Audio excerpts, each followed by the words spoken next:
Ukážme si kancelársky balík Calligra. Ja si ho spustím zo spúšťača, takže zadám Calligra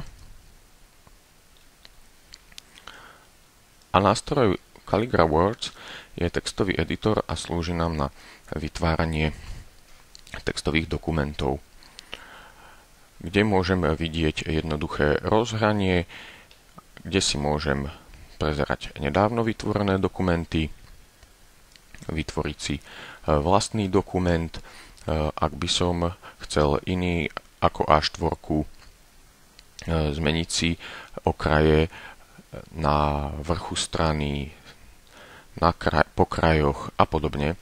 Prípadne, ak by som chcel radiť stĺpce, text rovno do stĺpcov, tak si to môžem navoliť. Toto môžem neskôr aj zmeniť v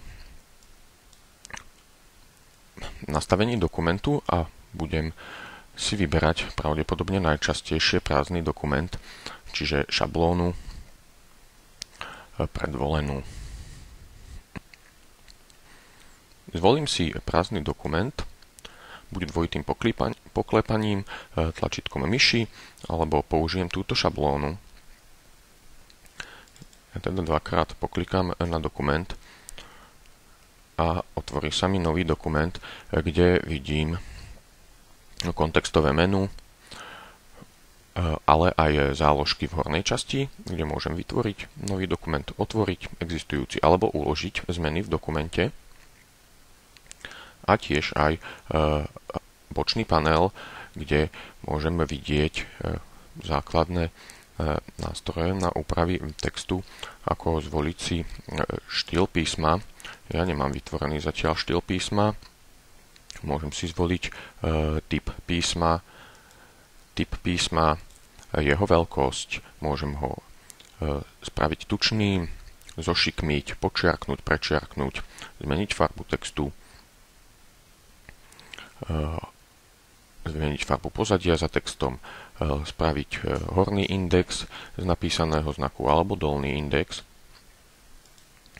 Môžeme vytvárať poznámky počiarov, koncovú poznámku, obsahy, pridať citácie, zmeniť si rozloženie stránky, čo som mohol aj hneď na začiatku dokumentu vyrobiť si dokument podľa svojho rozloženia, tak ako sa mi páči. Môžem pridávať poznámku, ak by som dokument zdieľal s niekým iným, a tieto ďalšie nástroje mi slúžia na prácu s grafickými objektami. Čiže ja sa vrátim späť na úpravu textu a vidím hlavnú časť obrazovky mi zaberá rozloženie strany, kde môžem začať písať. Začnem písať. Toto je testovací dokument.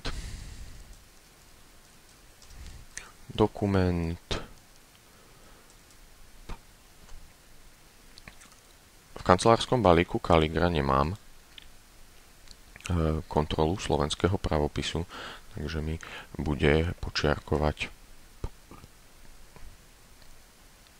červenými bodkami text, ktorý si môžem aj na záložke vypnúť.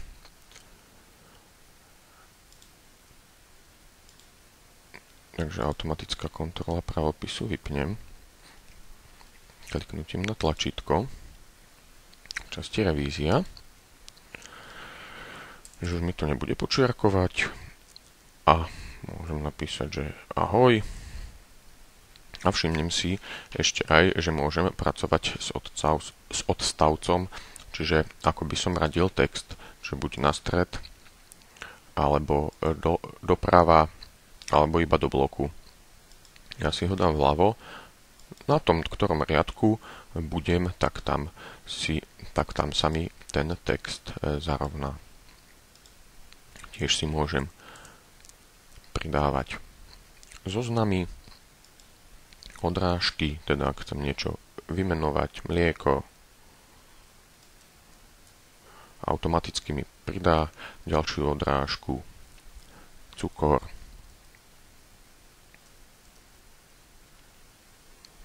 a prejdením na nový riadok, dvakrát stlačením Enter.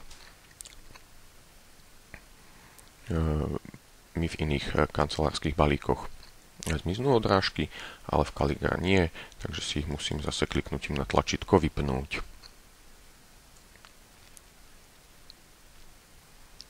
Môžem si uložiť dokument, buď z možnosti súboru, uložiť ako, môžem si ho exportovať do PDF, čo je vhodné, ak budem niekomu posielať tento dokument.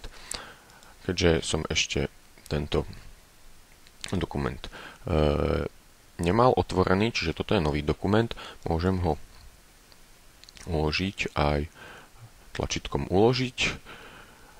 Ak by som mal už vytvorený dokument, tak tlačítkom uložiť sa mi zmenia.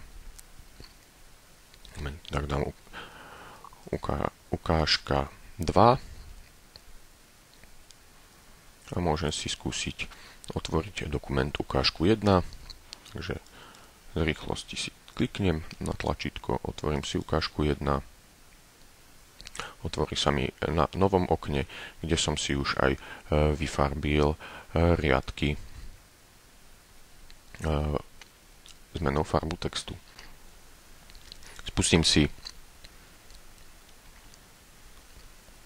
zo spúšťača ďalší modul alebo ďalší program kancelárskeho balíku Calligra. A tu bude Calligra Sheets, kde si môžem robiť výpočty nad dátami. Takže tiež ako v textovom editore si môžem vybrať z predvolených šablón, ktoré ale sú v podstate neposlovenčené. Takže sú mi na nič. Takže najčastejšie budem používať prázdny zošit a dvojitým poklikaním myši si otvorím prázdny zošit, kde už môžem vidieť také isté rozhranie, kde môžem vytvoriť nový zošit, otvoriť existujúci, uložiť zmeny v zošite, prípadne uložiť novovytvorený dokument. Môžem vystrihnúť alebo kopírovať obsahy v bunkách. Vidím tu aj